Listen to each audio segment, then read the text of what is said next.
Good evening and welcome to the news. As you know, the Wednesday Bulletin is always a loaded package from NTA's top table. We shall be in different geopolitical zones to get first-hand information on the key issues affecting our national life. We'll also begin the evaluation of certain socio-economic initiatives in the outgoing year, while not losing sight of the politics shaping conversations in different regions. Tonight, President Tinubu stands firm on the withdrawal of policemen on VIP detail. I honestly believe in what I said. If you have any problem of security because of the nature of your assignment, please contact the IGP. On agriculture, federal government prepares for 2025-2026 dry season farming with key initiatives. We work closely with existing MDAs at federal level, and we have made a big effort to understand the subnationals and how do we now better work with subnationals. And in politics, Sim Fubara's new friends and ex-friends, APC and PDP, react as previous governors jumps ship. Also tonight, our reporters X-ray the talking points in different zones as the year 2025 begins to draw its curtains. The end of the year is just around the corner. And in Lagos State, around this time every year, a series of activities often come up, ranging from socio-cultural, infrastructural, economic, and of course, entertainment. What are these activities? How do they shape things to come in the coming year? That will be our focus on News Extra this week from Lagos. Stay tuned. From Port Harcourt here, the River State capital, I would say the outgoing year 2025 has been eventful in the political scene. I am Haruna Mohammed in Kaduna. In the course of News Extra tonight, we shall be examining the outgoing year in Northwest, the trajectory of development and the continued fight against insecurity. Also, bold steps expected by key stakeholders. Beautiful. We also have stories from different segments, and Badia Deleye is the man on the spot for sports. As we say on this page, the proof of the pudding is in the eating. I'm Henry John. This is News Extra. Welcome.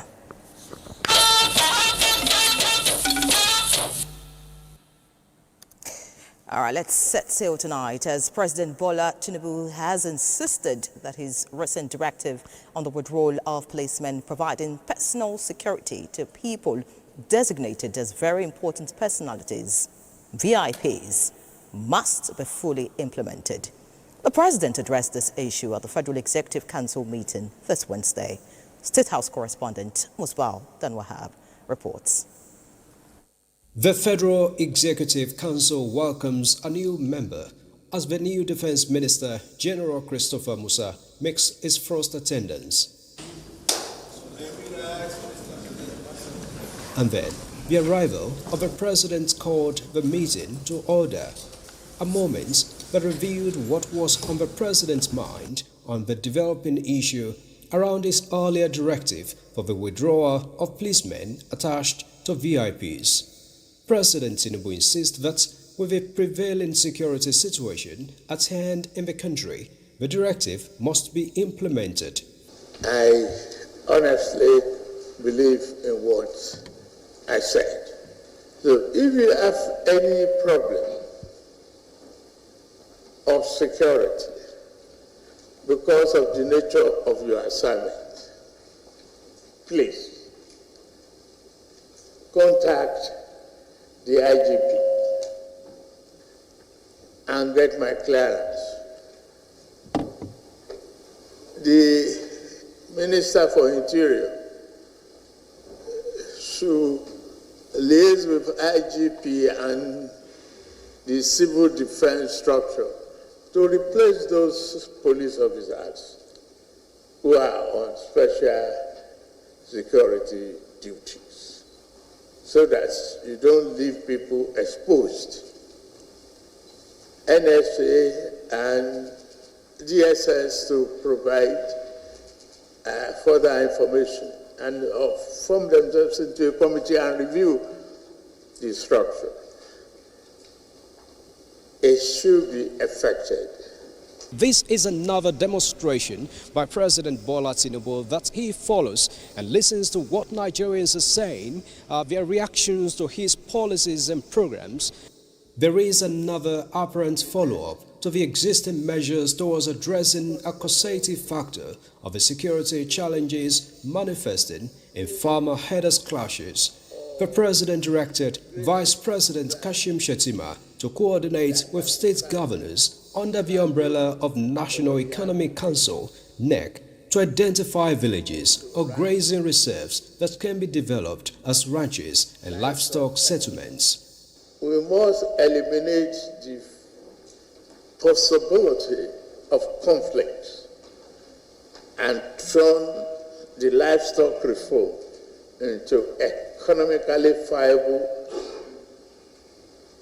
development. The opportunity is there.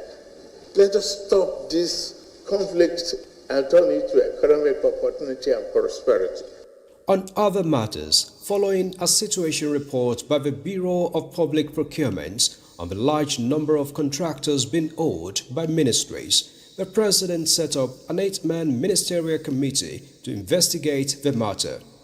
All of them are supposed to sit down, develop a pay as a committee, meet as a committee, and then go to the President to tell him the solution they have found in allocating funds to pay contractors. The President expressed very, very grave displeasure about the fact that contractors are being owed money. The Council also approved 5 memos for the Ministry of Industry, Trade and Investments, including adoption of Nigeria's Industrial Policy 2025. There's nothing more significant than having a guide, a framework that puts together all of these and that begins to guide, so even the investing public, even those who are interested in Nigeria's industrial growth, have a roadmap, have something, a policy document that they can depend on. The President is very, very concerned about improving the navigational aids in Nigeria. The Ministry of Aviation and Aerospace Development also got approval to enhance navigation infrastructural equipment at the Abuja and Lagos airports. From the State House, Musbal and Wahab, NTA News. Meanwhile, Senate has mandated its Committee on Police Affairs to investigate allegations that the presidential order directing withdrawal of police personnel from VIPs has been flouted. National Assembly correspondent Lami Ali reports on this and other happenings at plenary this Wednesday. The directive to withdraw police personnel from some category of VIPs and be replaced by officials of the Civil Defense Corps was issued on November 23rd by President Tinubu and emphasized this Wednesday. The withdrawal is to boost police presence and secure communities, particularly in remote locations. Senator Abdul Ningi raised a point of order during plenary, alleging that the directive was being flouted. I'm coming after they have withdrawn my only orderly. I saw 2 convoys of ministers, and they were carrying lots of security personnel, business concern, Chinese and other business concern. Yesterday, with the compliments of orderlies, Mr. President, I have also seen daughters and sons of political office holders having orderlies and having security covers. Mr. President, I have seen singers having orderlies. The Senate therefore mandated the Police Affairs Committee to investigate. The chairman of the Police Affairs Committee should take up this matter, conduct a proper investigation, and let us know why is the directive of Mr. President being flouted. Mr. President gave that order in order to strengthen our police force to deal with our internal security problems, and it was done in good faith. Meanwhile, a bill that seeks the establishment of Chartered Institute of Planning scaled second reading.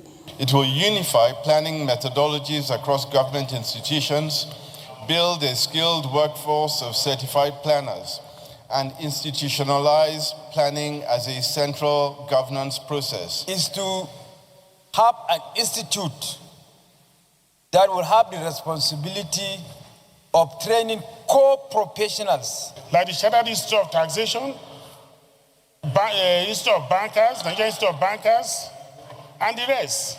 So a planning institute is needed to standardize who practice in those areas. We are moving with technology. And if we talk about technology 20, 30 years ago, we'll never be the same today. 4 bills passed first reading. Among them is the Federal Character Commission Act Amendments Bill from the National Assembly. Lami Ali, NTA News. In other news, President Bola Tinubu has directed the National Institute for Policies and Strategic Studies, NIPS, to champion and expand mandate of comprehensive diagnostic study towards addressing operational gaps and governance weaknesses in the security landscape. He gave the directive at a parley with senior officers executive course 47 at the institute in Abuja. State House correspondent Musbao Dan Wahab reports that the members of the course 47 just concluded a national assignment on how to develop the country's blue economy. Nigeria's maritime domain, old as the country's existence, has been severally described as a huge potential, grossly under-harnessed. President Bola Tinubu's administration, right from the outset, took a step forward towards developing and tapping the national aquatic and marine assets with the establishment of a marine and blue economy. The senior officers executive course 47 members got the national mandate to guide the sector's development. And after their research, they are here with a report on the blue economy and sustainable development in Nigeria, issues, challenges and opportunities. We have seen the areas of overlaps, we have seen the areas of conflicts across various agencies, and we believe that unless we solve governance problem, a whole lot of investment that would have come into that sector will not happen. With what we have done, we have a step-by-step guide on what we need to do to ensure that the marine and blue economy contributes what it's supposed to do. Another result of rigorous exercise in the series from the nation's policies think tank. We deeply appreciate President Bola Tinubu, through his lieutenant, commended the patriotic role of the institute to the Nigerian state, providing policy direction over the years. He enumerated various intentional efforts of the administration towards accelerating development of a blue economy for national gain. We have made significant progress. This administration has established the Ministry of Marine and Blue Economy to reform port management systems, strengthen maritime security operations, and support private sector expansion in water transport and logistics. The insights provided by Sec 47 will guide us as we refine our strategies and deepen national coordination. The President has directed all relevant ministries, departments and agencies to study these recommendations with immediate effect and prepare for timely implementation. The realities of security challenges in the country also extend to the maritime domain, with illegal fishing, oil theft, smuggling and other maritime crimes still lingering. And so, the President assigns a new mandate to the Institute.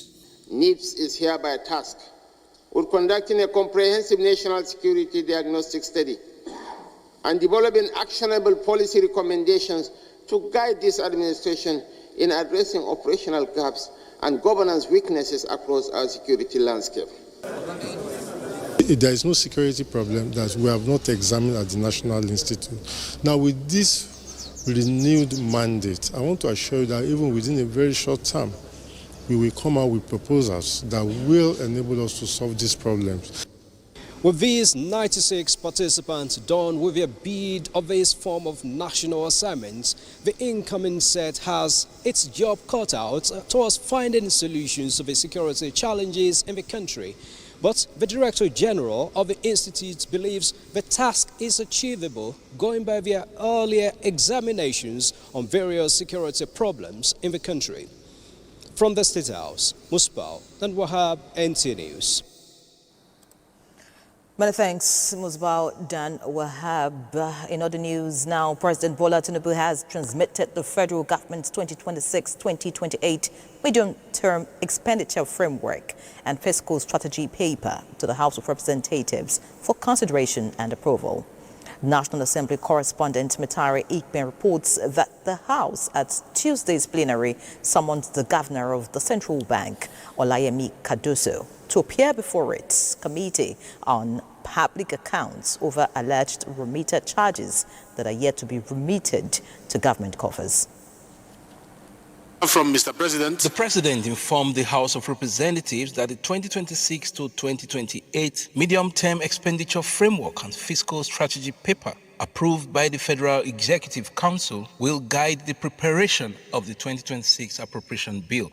I seek the cooperation of the National Assembly for expeditious legislative action on the submission. The resolution to invite the CBN governor followed a motion by Representative Bamidele Salam that the Apex Bank is evading explanation about non-remittance of more than 11 trillion naira accruing to government from charges in the remitter system.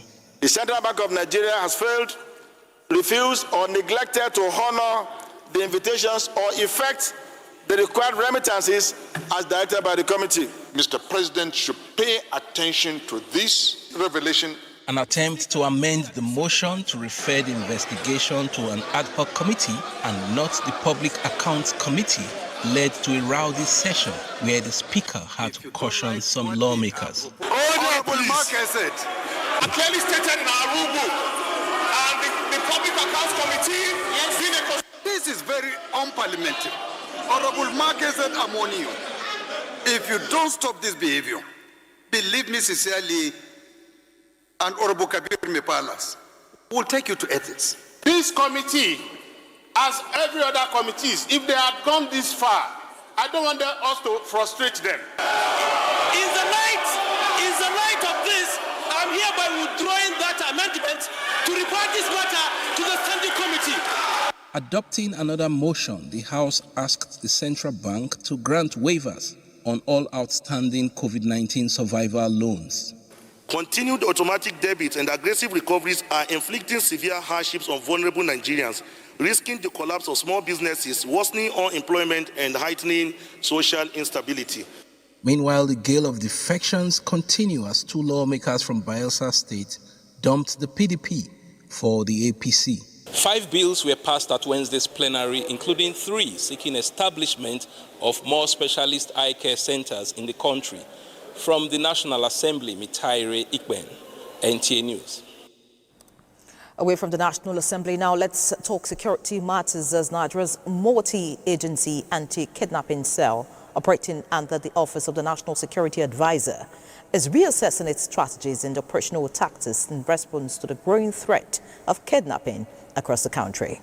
Coordinator of the National Counter-Terrorism Center, Major General Adamu Laka, says the review has become necessary as kidnapping networks adopt more sophisticated and dynamic methods.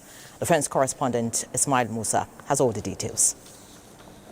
Kidnapping in Nigeria is said to be on the increase despite ongoing efforts to combat the challenge. Armed groups are using ransom proceeds to acquire more weapons and reinforce their criminal activities. To counter these evolving threats, the Office of the National Security Advisor, with support from the UK government, set up the multi-agency anti-kidnapping fusion cell.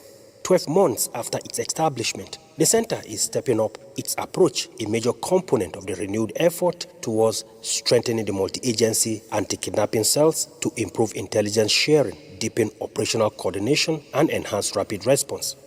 Despite notable successes, certain operational gaps have been identified, particularly the need to integrate key stakeholders such as the media, telecommunication operators, and social media platforms into the kidnapping response framework. This workshop, therefore, provides a timely opportunity to deliberate on how these stakeholders can be effectively integrated into the multi-agency kidnapped fusion cell architecture. This initiative has been designed as a Nigeria-owned solution, supported by international experience, but tailored to Nigeria's own unique challenges. And the objective has always been to create a multi-agency approach for tackling the threat and using a range of resources to tackle the impact of kidnapping. Of importance to this initiative is a growing partnership with the British government, which is supporting the efforts to reposition the anti-kidnapping cell for improved national impact. In Abuja, Ismail Musa, NTA News. Staying with security matters, the Minister of Information and National Orientation, Mohammed Idris, has reaffirmed the federal government's commitment to revamp the security architecture of the country and eliminate all forms of emerging threats. The minister stated this during a sympathy visit on the Niger State government and the people and families of the abductees of the St. Mary's Catholic School, Papiri, to commiserate with them over the ugly incident. Husseina Musa reports.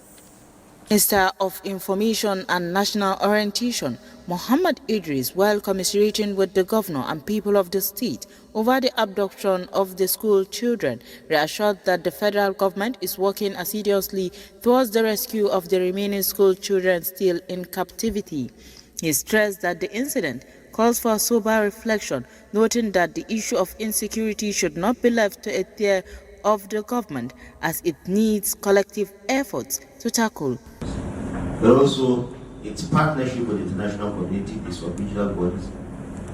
And we can see very recently the visit of the congressional leaders from the United States and the kind of positive comment they have also made about the kind of effort that is being done. The president is committed to doing that, and that is why he's rejigging the architecture of the security forces, ensuring that it is better positioned for them to fight this insurgency, this criminality, this banditry once and for all. Democracy in Nigeria is sustained. We must love one another, irrespective of our divides. The minister appealed to the populace to be supportive of the present administration as it continues to adopt measures that will enhance development in the country. Emina Husseina Musa, NTA News. Away from Niger State, but still talking security, the Minister of Defense, General Christopher Musa, has tasked newly promoted Major and Brigadier Generals of the Nigerian Army to work jointly in addressing national and regional security challenges. The minister, who gave the charge at the investiture of 28 officers, emphasizes the critical role of interagency synergy in tackling security threats. On his part, the Chief of Army Staff, Lieutenant General Waidi Shaibu, stresses the need to scale up efforts to tackle evolving security challenges within the country and political instability in the region. I assure you of Mr. President's unwavering commitment to building a more operationally effective and well-resourced armed forces capable of safeguarding the sovereignty and responding decisively to emerging threats. Let me at this juncture also congratulate members of the armed forces for a job well done just on Sunday with the attempted coup in Benin. Our prompt response made sure that that coup failed, and this is what the armed forces will always be there. We must be ready 24/7 to respond to any threats on us or on our allies. Let me be clear that our expectations are high. We must continue to improve our operational effectiveness across all theaters of operation. Our troops on the front line must feel your leadership, while the citizens must feel our impact. Nigeria must see and trust the Army as a force of stability, unity, and national prosperity. It's now time for a break. There's more news shortly. Please stay with us. Many thanks for staying with us. Exactly 3 weeks to the end of 2025, and Nigerians have begun taking stock of the outgoing year. In the Northwest, the fight against insecurity is on the front burner. Our reporter Haruna Mohammed joins us now, and he says there's cause for optimism. Haruna, let's hear you. Been an eventful year 2025 in the northwest Nigeria, and not always for the right reason, but the year is ending on a positive note, with the familiar name General Christopher Musa returning to finish an onslaught he led as the Chief of Defense Staff, now returning to galvanize the political impetus needed to force the retreat of unlawful ones out of the Nigeria's territories. I am with the security expert, Dr. Awal Abdullahi, to share his thoughts on the northwest Nigeria. Christmas is just nearby, but I can guarantee you that 2025, in terms of security in the northwest, has been very, very eventful, has been very, very interesting. There are the good, the bad, and the ugly in terms of security. You look at the achievement of our armed forces, in fact, under General C.G. Musa as the Chief of Defense Staff, and you can as well look at the challenges that had come in within that period. But there must be stick and carrot approach when it comes to the issue of security. So he needed the cooperation, he needed the understanding, he needed the information, credible, tangible and timely information to be able to work. He said it during the screening, I will work with every information that come my way, and I will work with it swiftly. And like you know, they have worked together while C.G. Musa was the Chief of Defense Staff, and now he has come in as the Minister of Defense and the Barle Matole as the Minister of State for Defense. There's going to be synergy, there's going to be cooperation, there's going to be understanding, there's going to be stick and carrot approach. The administrative aspect of it and the professional aspect of it will be put together. The political angle to it, and of course the military angle to it, will equally be put together to ensure that the Nigerian security architecture and of course Nigerians in general sleep with their two eyes closed. You will agree with me if the key stakeholders, state governments, community heads, security agencies and the citizenry work with unity of purpose, the Northwest can be a positive template for Nigeria going forward. Well said, Haruna. I agree with you. And of course, hoping that 2026 will be far better for the Northwest. Many thanks for that input. As part of our 2025 talking points, let's now join Larry Willey in Lagos. Larry, I expect an excellent review from the Center of Excellence. Tell us about 2025. Taking the box from the one that I can remember. The one that I can remember now that will affect 2026, Lagos is the tech hub of Africa. Young Nigerians in Lagos are into tech, and there have been a series of conferences, there's been a series of workshops to encourage these young Nigerians to go into tech fully, and it's been booming. We have startup parks, startup businesses, and in infrastructure, the legacy projects, the Lagos Calabar Coastal Highway, not very far from here, and I'm heard from reliable source that the first section of this highway is going to be open to the public right from December onwards to the next year. Met with a public analyst by the name of BC Akialabi earlier today, who also heard our own observations to what I've just said. Let's take a listen. Yeah, there are a number of significant developments that shape the coming year in Lagos State, for example. I'm going to talk first about what the federal government have done to help the citizens of Lagos State, that has put Lagos State in a better stead for tourism. For example, the coastal road that they're just doing from Lagos to Calabar, that is huge. And also, the Federal Ministry of Trade and Investment have been very active in Lagos in the last couple of weeks. For example, in November, they played a pivotal part in the Lagos Trade Fair, which saw key investors coming from all over the world. And also, let's talk about Dirty December. Dirty December is another event, key event in December that brings in a lot of inflow of foreign exchange to Nigeria through Lagos State. And you know what? People are already on ground. I met with a friend of mine from Canada. She's Chinese Canadian. She's in Nigeria already. She even said she's following me to all the important events around the Southwest. We are even going as far as Ibadan, because people are now interested in Nigeria. It's going to be massive. I don't know where to start. I don't know where to stop. But because of our time here, Many thanks, Larry. When it comes to Dirty December, no state, beats Lagos. But when it comes to traffic, I'm hoping to see a miracle next year, by the way, Larry.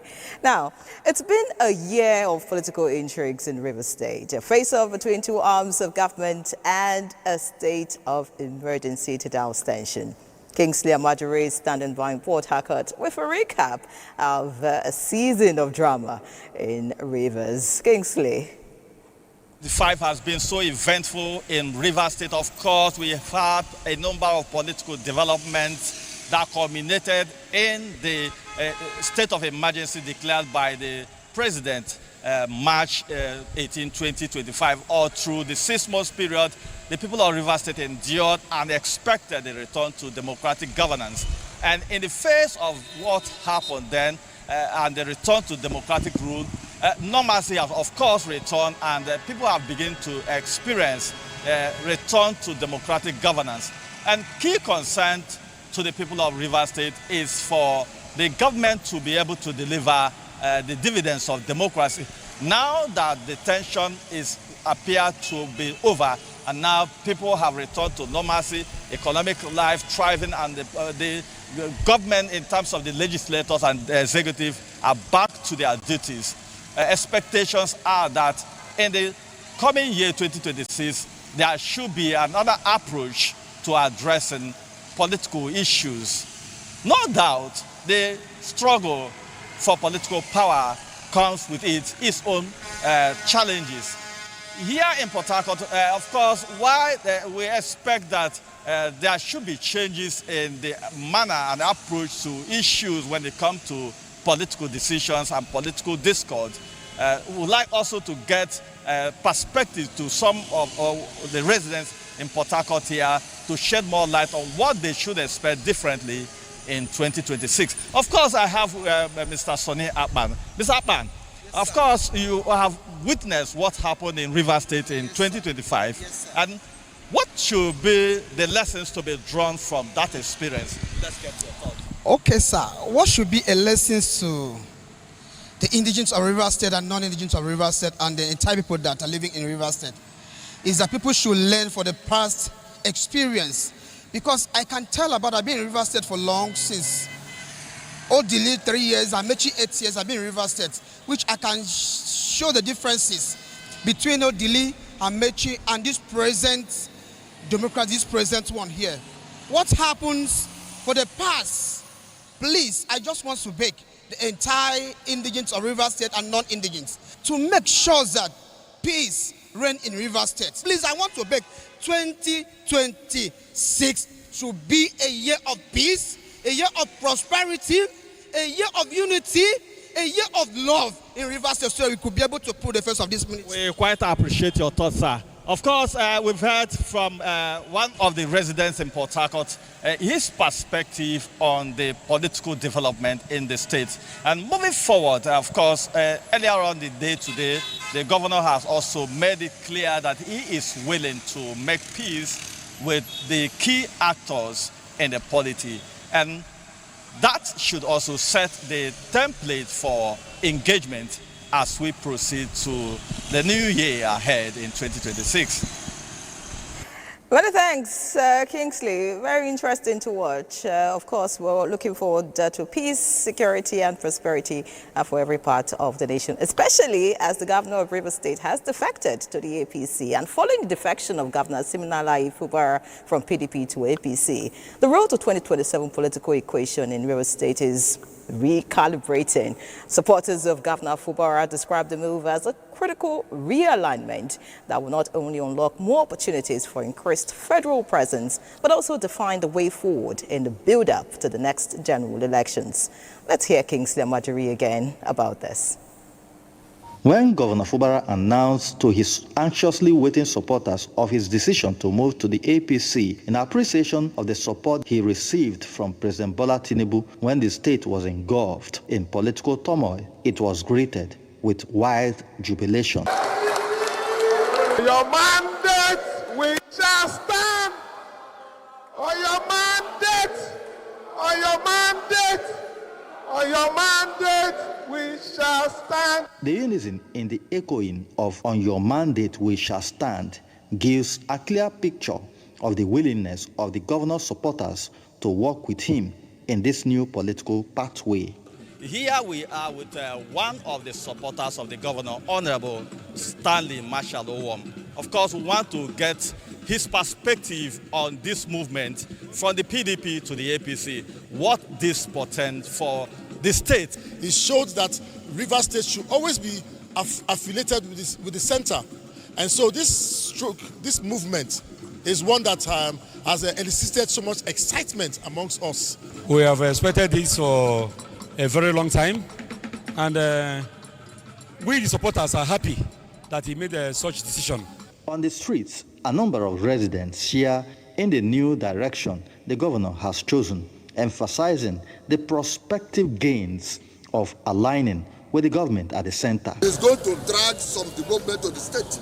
That is our happiness. For others, moving to the APC would also reshape the political dynamics in the party at the state level. In Port Harcourt, Kingsley Amajiri, NTA News. While the supporters of Siminalayi Fubara are excited about his defection, the Kabiru Turaki-led People's Democratic Party has reacted to the defection of Rivers State Governor Siminalayi Fubara to the governing All Progressives Congress.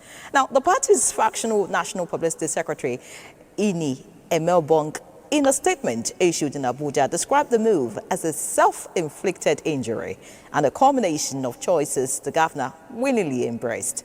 It added that Fubara's political troubles and eventual departure were products of his own decisions and cannot turn around and accuse the PDP or any person or group of failing to protect him. The PDP wished him well in his new path. And staying with the People's Democratic Party, which is experiencing a significant wave of defections, with several governors leaving the party to join other parties, especially the ruling All Progressives Congress, APC, under President Bola Tinubu's presidency. Governor Ademola Adeleke of Osun State and his Rivers State counterparts, as you just watched, Siminalayi Fubara, are the latest to move. Timothy Yusuf reports that this could significantly impact the opposition's chances in the 2027 general elections. 10 elected PDP governors emerged in Nigeria's 2023 elections. Amadu Fintiri, Adamawa State, re-elected. Umar Eno, Akwa Ibom State. Bala Mohammed, Bauchi State, re-elected. Peter Mba, Enugu State. Sheyi Makinde, Oyo State, re-elected. Mofwan Caleb Manasseh, Plateau State. Siminalayi Fubara, Rivers State. Agbu Kefas, Taraba State. Dauda Lawal, Zamfara State. Ubarawori Sharif, Delta State. Governor Doye Diri of Bayelsa State was later re-elected for a second term in an off-cycle election. 7 of them in a swift have defected from their party, the PDP, pledging allegiance to the governing APC and Accord. They include Governor Sharif Oborowere of Delta State. He defected to the APC, citing a desire to better serve his state and align with the party's vision for development. Governor Peter Mba of Enugu State. Mba also defected to the APC, stating that the move was driven by his desire to support Tinubu's renewed hope agenda. Governor Doye Diri of Bayelsa State. Diri joined the APC, claiming the decision was in the best interest of Bayelsa State. Governor Umar Eno of Akwa Ibom State. Eno has expressed support for Tinubu's re-election bid and the need to belong to the party at the center. Governor Siminalayi Fubara of Rivers State. Fubara noted that he decided to leave the PDP to support President Bola Tinubu of the APC, saying that he would have become a former governor without Tinubu's support. Governor Ademola Adeleke of Osun State. Adeleke cited the irreconcilable difference in the PDP as his major reason for defecting to accord. The PDP is not only losing its governors, but also a good number of its National Assembly, as well as State Assemblies members who have defected in droves. What is the fate of the PDP going forward? If you ask me whether I am concerned, I am more than concerned. But leadership is a burden. As a leader of the group that are of equal status, it is not in my position to really determine the decision, action or inaction of my colleagues. But certainly a lot of works are being done behind the scene. Today, PDP's troubles are multiple, divided into two factions at the national level, with one loyal to Governors Bala Mohammed and Sheyi Makinde faction, led by Tanimu Kabiru Turaki, and the other to the FCT Minister Nyesom Wike faction, led by Abdurrahman Mohammed and Senator Samuel Anyanwu. Is PDP having the best of times? Only time can tell. Timothy Yusuf, NTA News. Indeed, the time is already telling. Timothy, many thanks for that package. We're still talking politics, but away from the PDP. Now, President Bola Tinubu has met with leaders and governorship aspirants of the All Progressives Congress in Osun State and appealed for unity and consensus building ahead of the party's primary on December 13. At the meeting in the State House, where Osun State governorship aspirants, National Chairman of the APC, Professor Nentawe Iwada, Secretary to the Government of the Federation, Senator George Akume, Chairman of Progressive Governors, Hope Uzodinma, and the Minister of Marine and Blue Economy, Adegboyega Oyetola. President Tinubu, who praised all the aspirants for their contributions to the APC in Osun State, urged them to close ranks and support the consensus candidate the party will present for the governorship election in the state. He also advised them to avoid the internal bickering and disunity that caused the party to lose last election in the state to the People's Democratic Party. On the importance of party supremacy, President Tinubu charged the aspirants to allow it to prevail in choosing the flag bearer, noting that only the party can benefit from it when it wins elections. At the end of the meeting, a joint statement was issued in which the aspirants and the leaders committed to support the candidate who would emerge at the primary. In other news, December 10th, world over, is celebrated as International Human Rights Day. Commemorating the day, National Human Rights Commission took to the streets of Abuja to sensitize Nigerians on the importance of the day. Omenka Amarachuku completes the reports. December 10th is a significant day as it's observed as Human Rights Day, commemorating the adoption of the Universal Declaration of Human Rights by the United Nations General Assembly in 1948.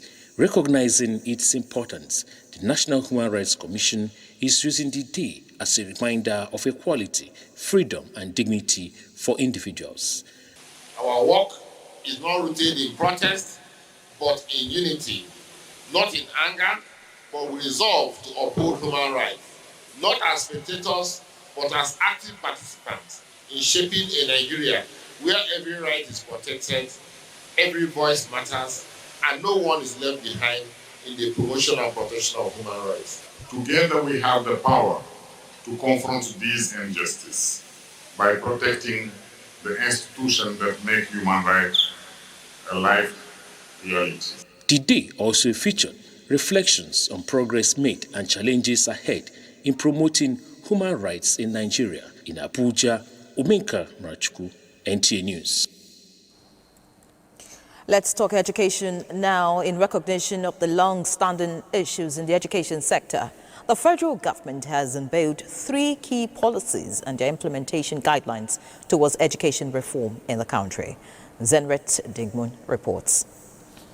Marjorie Education Policy, National Teacher Policy, and policy against use of drugs and harmful substances in schools, with their implementation guidelines, though not new, but revamped to integrate new dynamics. With these, the Federal Ministry of Education and its partners believe the foundational issues in the system will be tackled. The policy documents being launched today directly respond to the high-impact deliverables assigned to the education sector and reflect strong alignment with national priorities and the strategic outcomes envisioned for our country.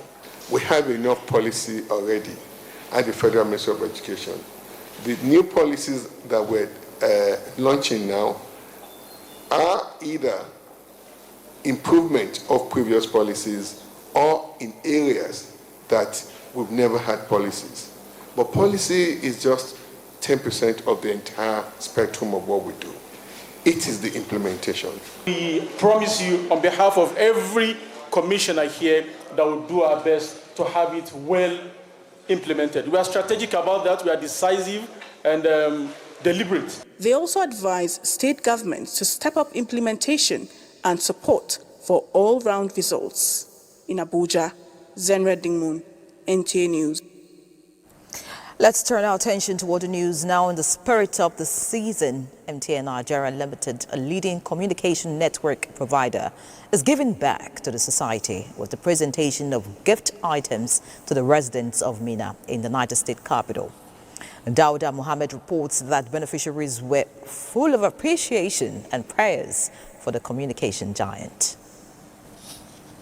It is that time of the year when organizations across the country appreciate their teeming customers with freebies for their unending patronage. This time around, MTN Nigeria is giving back to all members of the society, irrespective of the network they belong to. The Abdulkadir Ikure Ultramodern Market Minna played host to MTN Yuletide Surprise. All what is needed for participants is to pick from the draw and win whatever is on the card. Lucky winners went home with items like rice, noodles, gari, cooking oil, amongst others. And they are good customers. They're supposed to be patronized by everybody. I really appreciate this kind of giveaway government where MTN share for us. Thank you. I love you, MTN. I got vegetable oil from MTN and I'm so happy that I got it. But continue to use MTN. I really appreciate. Do this on a normal, but it has not happened in Minna since I came into Minna. So MTN is doing this in Minna just to give back to Nigerians. This time we are not giving back just to subscribers alone. We are giving back to Nigerians as a whole. So if you check when we are doing the whole thing, you will discover that we are giving everybody that comes here, we are giving to those people. We are not even minding that maybe you are using other network or not. So MTN is giving back to Nigeria to say thank you. Others were also presented with free SIM cards in the spirit of the Yuletide season. Dauda Mohammed, NTA News. It's indeed a season of giving and showing love. Many thanks, MTN. To enhance effective tax administration in Nigeria, experts in the accounting profession have been charged to uphold the highest standard of professionalism and integrity. The president and chairman of Council Association of National Accountants of Nigeria, ANAN, Talatu Zubairat Kashimi, emphasized this at the 6th session of the mandatory continuing professional development program in Osogbo, Osun State capital. Kayode Oladosu has the details.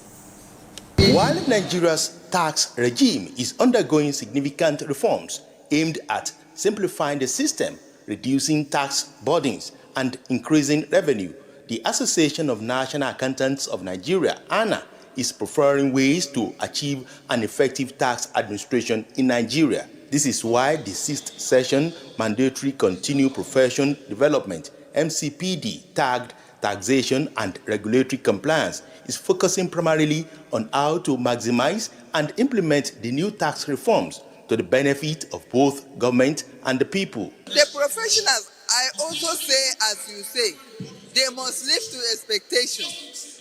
We should key in immediately it is implemented.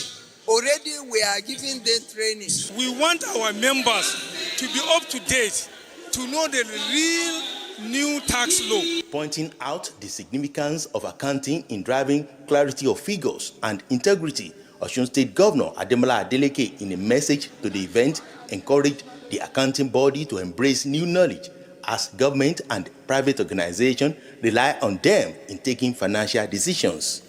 Government and private organizations rely on you to detect irregularities early, strengthen internal controls, and provide clear financial insight that guides decisions. The last session of MCPD witnessed the induction of new members and their admission into the association. With anticipation of another sessions of MCPD in 2026, the association promised to uphold financial integrity, ethical leadership, and innovative financial management.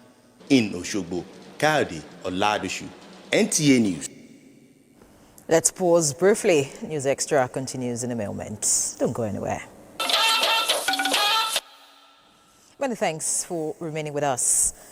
Guinness Nigeria PLC is commemorating 75 years of brewing excellence and national impact, a milestone that underscores its rich heritage, steady growth, and enduring track record across the nation.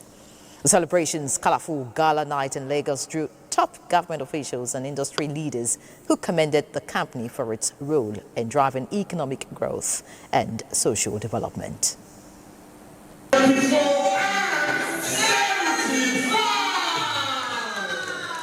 Guinness Nigeria PLC rolled out its drums in Lagos to celebrate 75 years of operations, a milestone that reflects its evolution from a single brewery into one of the country's most recognized producers of various drinks.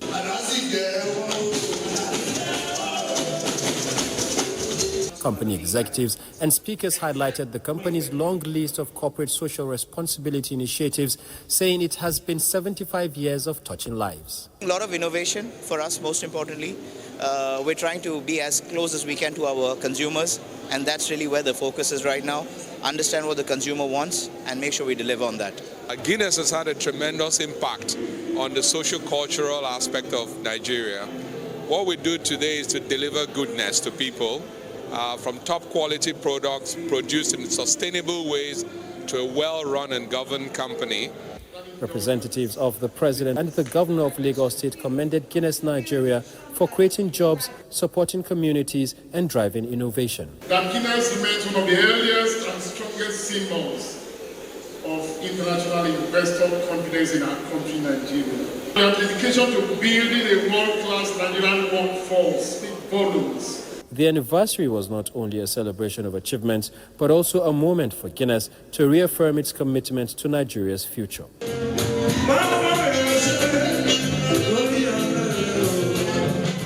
In Lagos, Awal Yusuf Jibo, NTA News. In a major step towards overhauling Nigeria's revenue system, the Joint Tax Board has unveiled a new identity to now be known as the Joint Revenue Board. Maria Adu-Zakari has more on this. The Joint Revenue Board has re-emerged, rebranded, redefined, and refocused, carrying a louder message for a change in Nigeria. Joint Task Board has given birth to the Joint Revenue Board right here in this hall. It's history in making. The very first meeting of the JRB is happening now with the Executive Secretary and the members of the board. This rebranding signals a broader mandate of boosting revenue collection, tightening compliance, and driving the federal government's push to modernize the nation's tax administration. Managing transition demands stability, clarity of purpose, and strong leadership. Driving transformation requires innovation, flexibility, and readiness to adopt more efficient, technology-driven, and taxpayer-focused systems. That tax net is going to be wider. We're creating a system that will be solely driven by technology. The human interface will reduce, leakages will be blocked, and there will be more revenue for government to provide services for the citizenry. The move comes at a time when Nigeria's economy is leaning more heavily on non-oil activities. For instance, in the third quarter of 2025, the non-oil sector contributed 96.56% to the country's GDP, an indicator that government reforms could further unlock growth in this critical segment. Maria Adu-Zakari, NTA News. Still on tax matters, evasion of tax by eligible taxpayers has been identified as one of the major reasons behind the increased rate of banditry and other criminal activities. This came to the fore at the joint security briefing in Parliament between Federal Inland Revenue Service, FIRS, and security agencies in Lagos. Bolaji Akim tells us more. Globally, payment of tax is considered obligatory for every taxable individual and organization. Investigation, however, has revealed that while some pay less than what is expected, others practically evade payment of taxes. This parley between Federal Inland Revenue Service and security agencies is to rub minds and be on the same page in revenue drive. For government to be able to revamp our security architecture, revenue has to be generated. Incidentally, where those revenue could be generated are areas that are high tension areas. ICPC and EFCC, to mention a few, that are actually collaborating together to make sure illicit funds or people that don't want to remit their tax obligations cooperate with government. While admitting that tax evasion is a criminal offense that must be treated with all seriousness, representatives of security agencies present agreed on the need to work together without sentiment. When we are investigating cases that involve tax evasion, money laundering, we work hand in hand with the NFIU. They have a lot of data. Enforcement against inflated contracts that reduce tax revenue. The ICPC can prosecute this under the section 22(3) of the ICPC Act. The gathering emphasized on the need to meet periodically and assess their performance. In Lagos, Bolaji Akim, NTA News. Homegrown solutions to Nigeria's unwanted statistics of malaria infection is now in sight, with the groundbreaking of the nation's first dual-active, long-lasting insecticide net manufacturing plant with a capacity to produce 10 million products annually. Joel Popola reports that the initiative, midwifed by the Presidential Initiative for Unlocking Health Value Chain, as a tripartite involvement of foreign and indigenous companies determined to safeguard the health of Nigerians. For more than 2 decades, there have been several action plans to combat the scourge of malaria, but reliance on importation of insecticide-treated nets has been a major setback.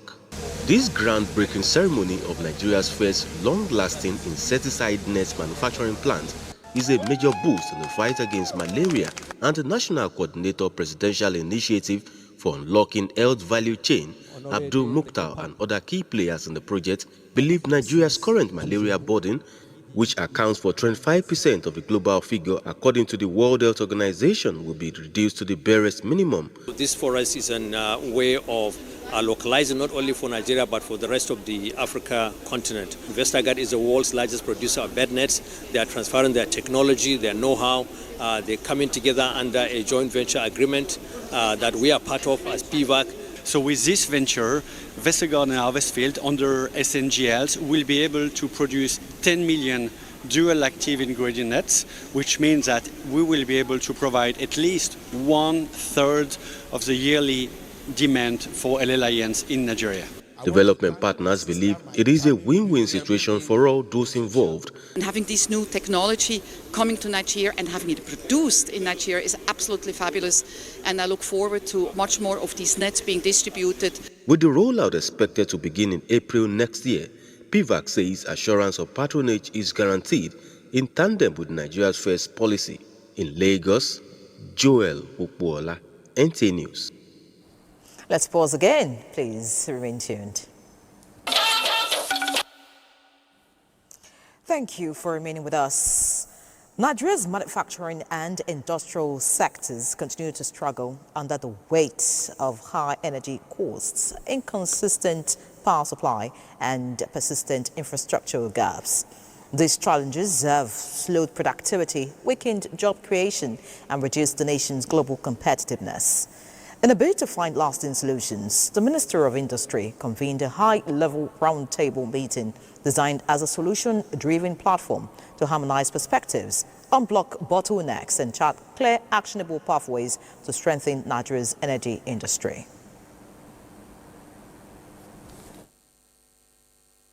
We are setting a timeline with each activities we are deliberating upon so that we can light the Jew industrial cluster the next few months. We have supportive, strong infrastructure, transmission infrastructure, both from the transmission service provider and from the Nigerian independent system operators and market operators to ensure that a seamless transportation of energy from the point of generation to the point of use. Then at that point, we can now have the distribution companies taking up the local distribution to the households, to the offices, to the industries. The greatest that this roundtable has achieved so far is the need for collaboration between what Power does in terms of Power Ministry under its national grid agenda and the demands and requirements for industry. So once that is targeted, we can begin to address the issues one by one, cluster after cluster, and see what benefits that we can get for country. Let's look elsewhere now, as the leadership of the Nigerian Union of Pensioners is urging the state governors to implement the 32,000 naira approved minimum wage to its members across the country. National President of the Union, Godwin Abumisi, stated this at the National Executive Council meeting in Abuja. Muhammad Rabiu reports. Here are the senior citizens under the umbrella of the Nigerian Union of Pensioners, addressing issues affecting the union, achievements, and the way forward. There must be sanity in any organization. So also, the president have talked about the way how our finance is being managed. And whoever the constitution affects, should abide by it. President Abumisi acknowledges all issues raised, promising to address them in line with international best practices. Those I found wanting, I have transferred them out of the National Secretariat. The President of the Federal Republic of Nigeria, President Bola Ahmed Tinubu, has been graciously kind to the pensioners. At the end of the meeting, the new constitution of the union was adopted.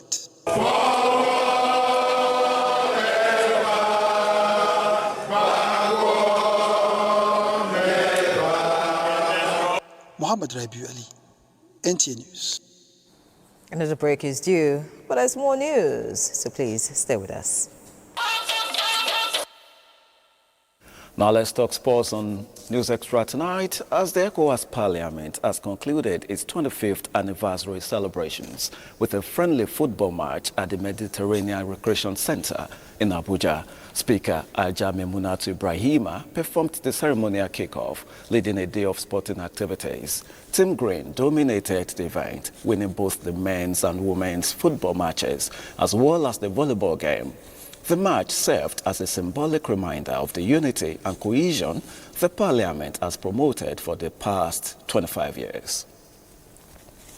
From the Green team, we got the victory with 2-0 against Red team. We are happy, and we have been given various awards, and we also carry the Elephant Cup. God, long live ECOWAS, long live Nigeria. Meanwhile, it was an action-packed match day 3 in the Nigeria Women's Football League Premiership, with goals and big away victories across major centers on Wednesday. In Umuahia, Nasarawa Amazons defeated Audianem Queens 2-0, while in Abia Angels delighted their home fans with a comfortable 2-0 win over Osun Babes. At Iyamo, Remo Stars ladies continued their impressive run, beating Confluence Queens 2-0, and in Ibadan, Reverse Angels claimed a hard-fought 2-1 victory over Pacesetters Queens, while in Ekiti Queens lost at home to visiting Edo Queens.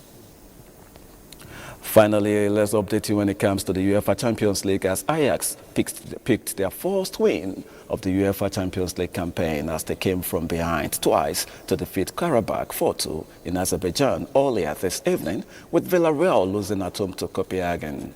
And of course, 7 other matches are currently ongoing, with Manchester City currently leading away to Real Madrid. Leverkusen and Newcastle currently play 1-0, with Arsenal 2-0 up at Club Brugge. Other updates show Benfica lead Napoli 2-0 at the moment, with Borussia Dortmund 2-1 up against Bodo Glimt. And that does it on Sports Tonight. Let's now return to Yere. All right, many thanks, Badi, for the sports update. Now the death has been announced of the Waziri of Iberia, Senator Issa Abonyi, at the age of 98. A statement by Alhaji Shaibu Obaro says the late lawyer, politician, philanthropist, scholar, and community leader had in his lifetime contributed tremendously to Iberia land and the nation at large through his numerous positions and service to the nation. He praised God to grant him Ajana Firdaus.